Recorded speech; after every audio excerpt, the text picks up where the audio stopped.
जय माता दी मित्रों, बड़ों को प्रणाम और छोटों को प्यार। हिंदू धर्म के सभी व्रतों में हरियाली तीज के व्रत को महत्वपूर्ण स्थान प्राप्त है। इस व्रत को मुख्य रूप से पति की लंबी आयु के लिए किया जाता है। ऐसी मान्यता है कि तीज का दिन भगवान शिव और माता पार्वती की उपासना के लिए श्रेष्ठ होता है। इस दिन शिव जी और मां पार्वती के पूजन से सुहागिन महिलाओं को अपने पति की दीर्घायु का आशीर्वाद प्राप्त होता है। हरियाली तीज पर सुहागन स्त्रियां 16 श्रृंगार करती हैं। इस दिन महिलाओं को मायके से आने वाले वस्त्र ही धारण करने चाहिए। साथ ही मायके से आई हुई श्रृंगार की वस्तुओं का ही प्रयोग करना चाहिए। यह सब हरियाली तीज की परंपरा है। तीज के त्योहार को साल में 3 बार मनाया जाता है, जो इस प्रकार है: हरियाली तीज, कजरी तीज और हरतालिका तीज। पौराणिक मान्यताओं के अनुसार हरियाली तीज को भगवान शिव और माता पार्वती के पुनर्मिलन का प्रतीक माना गया है। मान्यताओं के अनुसार मां पार्वती ने भगवान शंकर को अपने पति के रूप में प्राप्त करने के लिए 108 जन्मों तक कठोर तप किया था। इस कठोर तप के बाद भगवान शिव ने मां पार्वती को अपनी पत्नी के रूप में स्वीकार किया था। ऐसा भी कहा जाता है कि हरियाली तीज के दिन अर्थात श्रावण माह के शुक्ल पक्ष की तृतीया तिथि पर हुआ था। उस समय से ही श्रावण माह की तृतीया के दिन भगवान शिव और माता पार्वती सुहागन स्त्रियों को अपना आशीष प्रदान करते हैं। यही वजह है कि इस दिन भगवान शंकर और माता पार्वती के पूजन से सुहागन स्त्रियों को सौभाग्यपूर्ण जीवन और उनके पतियों को लंबी आयु की प्राप्ति होती है। हरियाली तीज के दिन कुंवारी कन्याएं मनोवांछित वर की प्राप्ति के लिए व्रत करती हैं। वहीं सुहागन महिलाओं द्वारा निर्जला व्रत किया जाता है। साल 2024 में हरियाली तीज का त्योहार 7 अगस्त दिन बुधवार को मनाया जाएगा।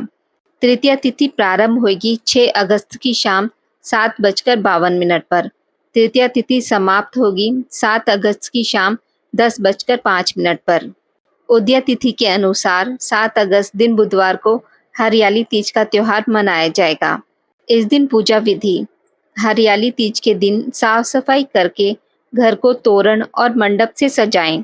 एक चौकी पर मिट्टी में गंगा जल मिलाकर शिवलिंग, श्री गणेश जी और मां पार्वती और उनकी सखियों की प्रतिमा का निर्माण करें।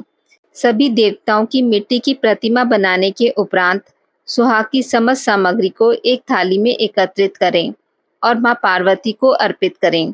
मां पार्वती के बाद भगवान शंकर को वस्त्र अर्पण करें। इसके बाद देवताओं का ध्यान करते हुए षडोपचार पूजन करें। अंत में हरियाली तीज की कथा सुननी या पढ़नी चाहिए। हरियाली तीज व्रत की पूजा पूरी रात चलती है। इस दौरान महिलाओं द्वारा जागरण और कीर्तन भी किए जाते हैं। हरियाली तीज की कथा: शिव जी ने पार्वती जी को उनके पूर्व जन्म का स्मरण कराने के लिए तीज की कथा सुनाई थी। शिव जी कहते हैं, हे पार्वती, तुमने हिमालय पर मुझे वर के रूप में पाने के लिए घोर तप किया था।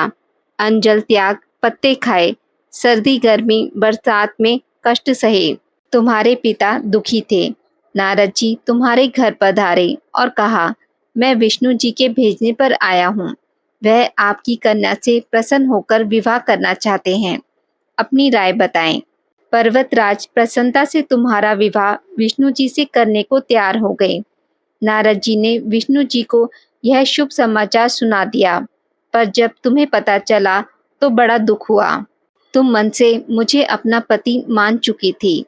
तुमने अपने मन की बात सहेली को बताई। सहेली ने तुम्हें ऐसे घने वन में छुपा दिया जहां तुम्हारे पिता नहीं पहुंच सकते थे।